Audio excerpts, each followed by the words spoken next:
At 74, Guy Madison reportedly revealed the truth he had hidden for decades. The cowboy idol who sold cereal and cap guns had loved men in secret. He spoke of parties behind shuttered doors, of coded glances on backlots, of names he would never say on camera. The confession, friends recall, cut through the varnish of his image. It threatened contracts, reputations, and the way fans remembered a gentle American hero. Was it courage at last, or a final unburdening before the lights went out? To understand why he hid, and why he finally spoke, we have to return to the first dust roads he walked, long before Hollywood learned his name. He was born Robert Ozell Mosley in Kern County, California, in 1922. The place was small, sunlit, and windblown. Pumpkins grew in rows near the road. Oil derricks nodded in the distance like tired iron horses. His father worked steady hours. His mother kept the house warm and strict. Money was scarce, but pride was firm. The Great Depression pressed down on every porch step. Boys grew up fast, or they were left behind. Robert did chores before school and again after supper. He rode horses when he could borrow a saddle. He learned quiet manners and a ready smile. Neighbors noticed his straight posture and bright eyes. They also noticed he listened more than he talked. California in those years felt both rough and inviting. Farm trucks rattled past dance halls and new cinemas. Saturday nights offered fiddle tunes, soda pop, and restraint. Churches taught modesty. Town gossips kept private life under watch. The radio brought crooners into kitchens and barns. Bing Crosby sang an easy dream into long afternoons. Cowboy songs floated from porch radios at sundown. Gene Autry sold a vision of straight-shooting goodness. Young Robert liked the sound of that code. Be polite. Be brave. Be true. He tucked the simple rules inside his pocket.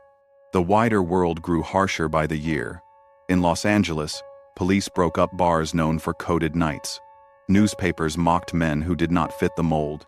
Studio publicists learned to bury anything that looked suspect. After 1934, the Hays Code sealed the ideal even tighter. The screen allowed romance, but only within strict lines. Public life allowed flirtation, but only under chaperoned lights. Boys learned to keep their secrets soft and silent. They learned to hide them under laughter and work. When war came, Robert enlisted with thousands of others. He trained as a Navy radio operator and shipped out. The ocean stretched forever. Metal decks burned in the Pacific Sunday.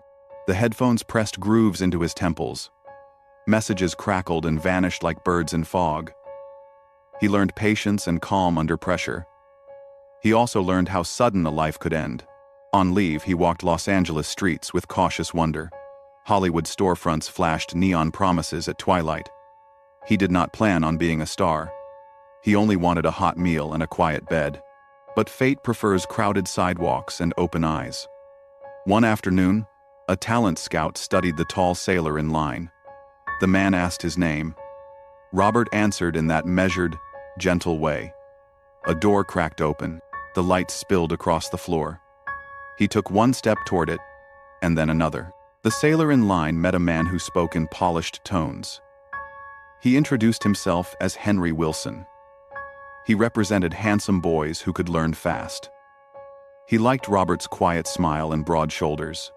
He liked the way the uniform seemed natural, not posed. He suggested a new name with a brighter ring.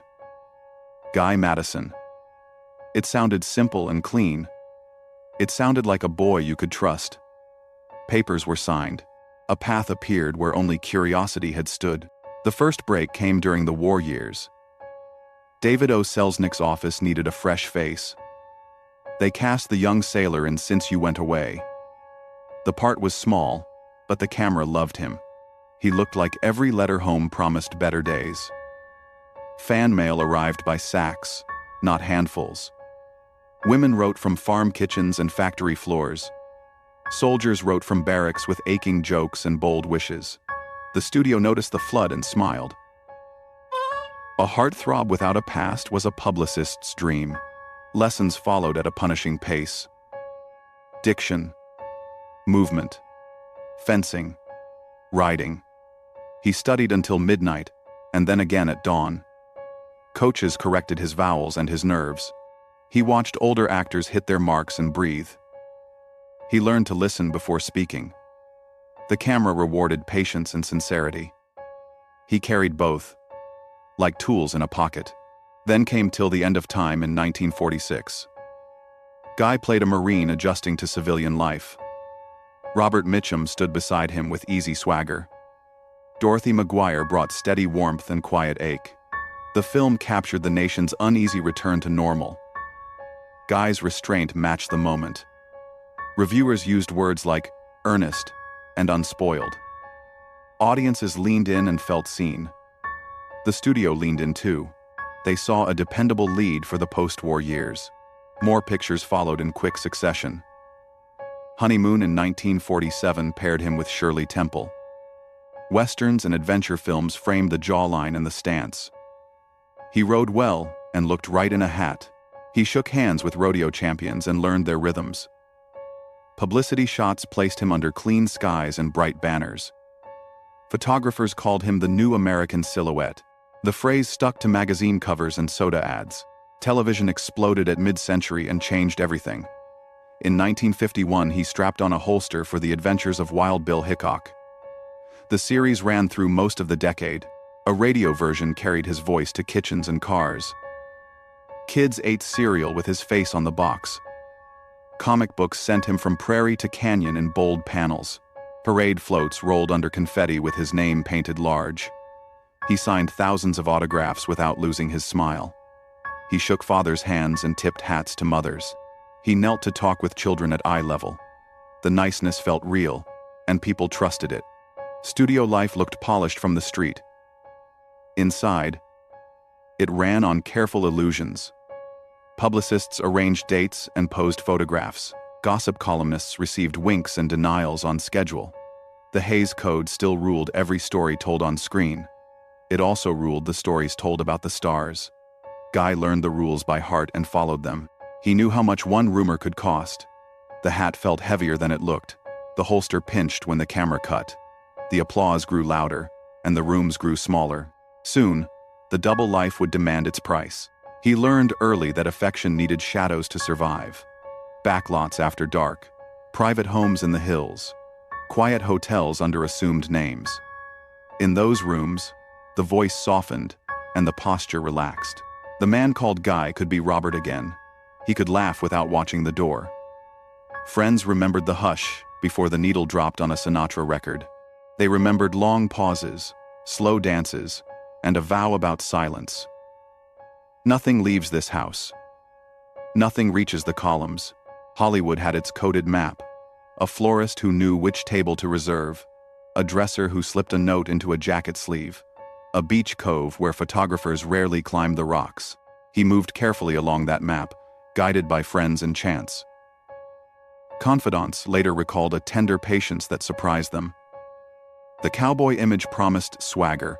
The man preferred listening, tea, and long walks after midnight. He wrote brief notes on hotel stationery, then tore them up. He kept the torn halves in separate drawers. Names swirled across decades, sometimes whispered, sometimes printed. Biographers note quiet evenings with a legendary silent-era star whose house held a chapel's hush. They point to cordial warmth with a fox-like leading man whose smile could light a theater. They mention a shy heartthrob who hid behind mirrors and stage doors. They recall a giant among screen idols who feared the tabloid lens more than any villain. There were even stories about a billionaire recluse who collected people like rare planes. Each claim arrives with qualifiers and careful verbs. Reportedly, said to. Contemporaries recalled. The core truth remained steady. The rooms were private because public life punished tenderness. The studio system tightened the seal. Contracts contained morality clauses with vague, sharp edges. If a headline suggested abnormal conduct, salaries could freeze. If a gossip item hinted at strange companionship, a role could vanish. Publicists arranged evening drives with actresses between premieres. Columnists received photographs of polite hand-holding under the moon. He played along when needed. He also learned to negotiate small mercies. A weekend at the desert ranch instead of a crowded opening. A fishing trip photo shoot that ended early so he could disappear. He offered the company everything they asked for on camera. In return, he asked for quiet, and sometimes got it. There were fragile pockets of joy. A road tour in the early 50s led to a railway compartment shared with a fellow actor. They spoke about fear, faith, and loneliness between station bells. In Italy, years later, a producer's villa offered shelter by the sea. The laughter ran freer in a country where he was less watched. Sunlight fell across the table at breakfast. Someone reached for his hand and did not let go. He called those days a reprieve, not a victory. The clock always started again on the flight home. Rumors still gathered like summer thunder. A valet talked for money. A driver bragged at a bar. A columnist asked a question with a trap inside it. The studio's smile grew fixed. Meeting requests turned into warnings. A file began to fill with clippings, dates, and anxious memos. One night, stepping from a side door into an alley of flashbulbs, he understood the next season would be different. The threshold between secrecy and exposure had narrowed to a single step. The flashbulbs found him against a painted wall near sunset. A column ran 2 days later with a coy headline about cowboy nights. Names were not printed. Yet everyone understood the wink. The studio called at dawn and spoke in polished, frozen tones. Public confidence is delicate. Morality clauses are binding. We expect your cooperation.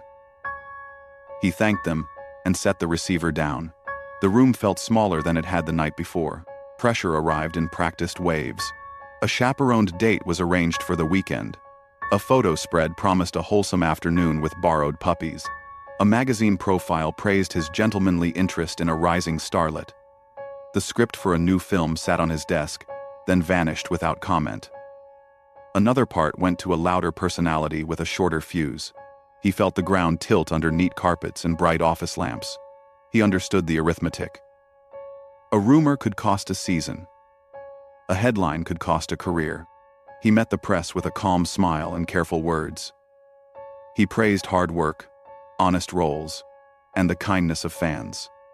He offered nothing that could be twisted into scandal. The questions grew sharper and more personal. One reporter asked where he spent his off hours. He answered with ranch talk, fishing holes, and morning coffee on the porch. He told the truth to protect a deeper truth. He kept private love inside a locked room of memory. The middle 50s rewarded gossip like a sport. Confidential sold rumors like candy and fear like knives. Studios bought silence when they could afford it. They sacrificed quieter actors when budgets shrank. He lost a feature, and then another. Guest shots on television kept the lights burning. The months between jobs grew longer.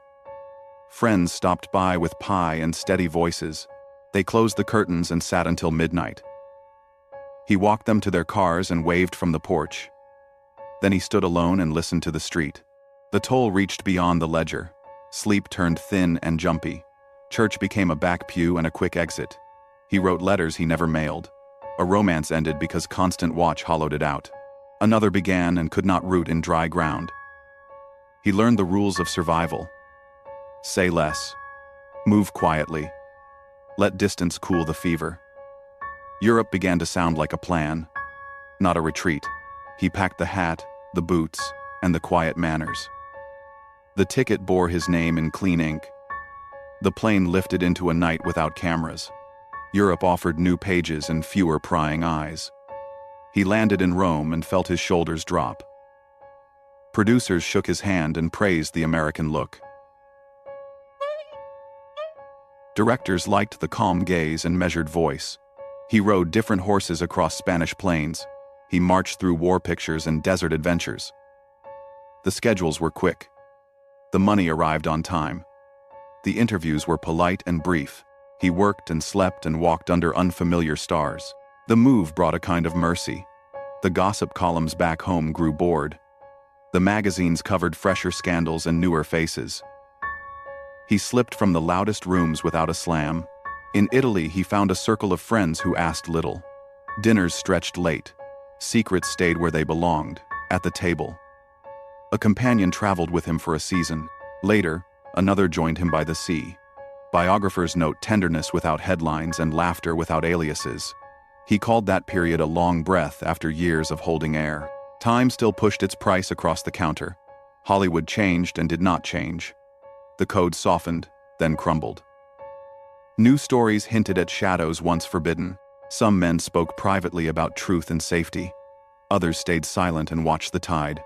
He felt both relief and caution. Freedom had arrived late and uneven. A wrong word could still unlock a file in a desk. He returned to California with quieter plans. A ranch waited past the city's last streetlight. He walked fence lines at dawn and watched hawks circle. Fans wrote letters that smelled faintly of attic cedar. He answered as many as he could. He thanked them for the years and the kindness. Television offered guest roles and reunion specials. Conventions invited him to sign glossies and reminisce. He shook hands and listened to stories from fathers and sons.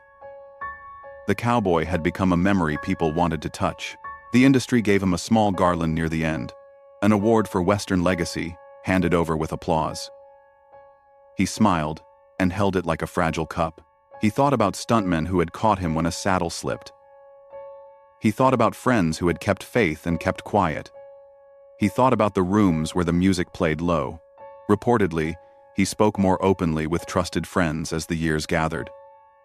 Not a confession, they said, but a gentle acknowledgement.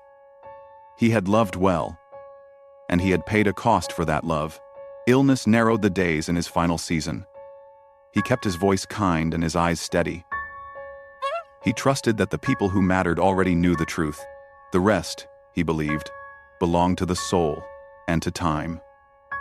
The prairie light outside his window held steady. He breathed with it, and he let the past grow softer.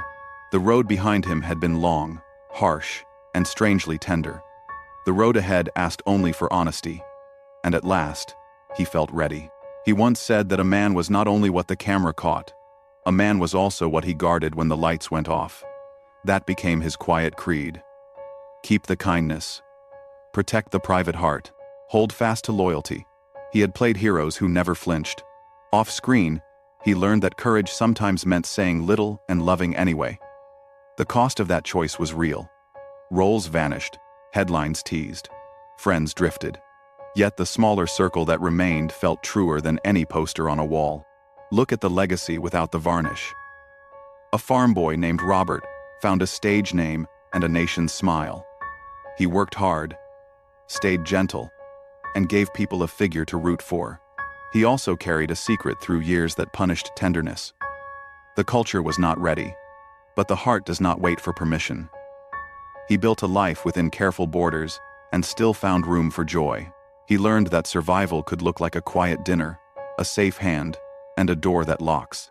What do we do with his story now? We listen for the human pulse beneath the myth. We honor the courage it took to protect love under watchful eyes. We measure fame against the cost of silence. If this moved you, share your thoughts in the comments. Who else should we revisit with honest light and open eyes? Subscribe for more stories of lives lived in shadow and the bravery it took to step into mourning.